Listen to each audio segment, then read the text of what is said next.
विजय माल्या ने फाइनली 9 साल के बाद अपनी चुप्पी खोली और राज भाई के पॉडकास्ट में 4 घंटे का डिस्कशन होता है। शॉर्ट में आपके लिए प्रेजेंट करके देता हूं ताकि आपको समरी मिल जाए। देखिए, स्टार्टिंग होती है कि किस तरीके से विजय माल्या का राइज होता है, किंगफिशर के राइज और यूबी ग्रुप के राइज के बारे में बात होती है। बियर का 52% का मार्केट शेयर ये अक्वायर कर लेते हैं, विस्की की इंडिया की नंबर 1 ब्रांड बन जाते हैं, मार्केटिंग के किंग होते हैं। आईपीएल में मुंबई इंडियंस की बिड एक छोटे से मार्जिन से विजय माल्या हार जाता है और यहां पे टॉन्ट मारता है अंबानीज को कि भैया इनसे तो हार ही जाते हैं। इवेंचुअली विजय माल्या के पास 3 फ्रेंचाइजी के ऑप्शन थे, इन्होंने ऑब्वियसली चूज किया बैंगलोर को। So I bid for 3 franchises. I lost Mumbai by a very small amount of money, but that's not surprising that Ambani's got it. The highest bidder for 3.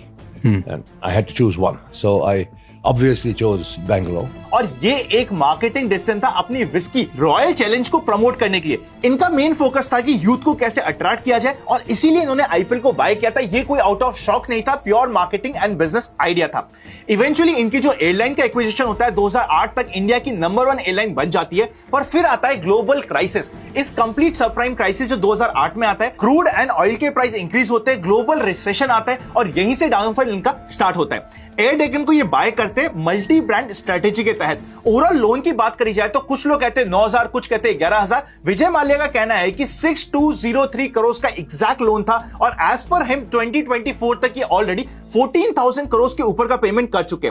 जब salary के related बात हुई तो उन्होंने कहा कि ये पे करना चाहते थे सैलरी, पर बैंक्स ने कोर्ट से स्टे ला दिया और किसी भी तरीके से इनको सैलरी देने का अलाउ नहीं किया था। और आज भी विजय माल्या रिग्रेट करते हैं कि उन्होंने अपने एम्प्लॉइज को सैलरी पे नहीं करी। स्पेसिफिकली उनकी 60th बर्थडे की पार्टी के रिलेटेड डिस्कशन हुआ था, तो उसको उन्होंने काइंड ऑफ डॉज करते हुए कहा कि भैया वो टाइमलाइन आपको समझनी पड़ेगी, वो टाइमलाइन के अकॉर्डिंग आप समझोगे तो आपको रियलाइज होगा कि डायरेक्टली मैंने कोई भी फंड्स कंपनी का यूज नहीं किया था। 2016 में जब ये लंदन भागे थे, इनका कहना है कि ये फाइनेंस मिनिस्टर से मिलके कंप्लीट बातचीत करके लंदन गए थे, पर लंदन जाने के बाद इनका पासपोर्ट ही जब्त हो गया था और इन्हें एक स्केपगोट बनाते हुए कंप्लीट सिस्टम में जिंदा रखा। इन्होंने मल्टीपल टाइम सेटलमेंट की बात करी, पर क्योंकि इनका पासपोर्ट रिवोक हो चुका था, ये इंडिया में आ नहीं सकते थे।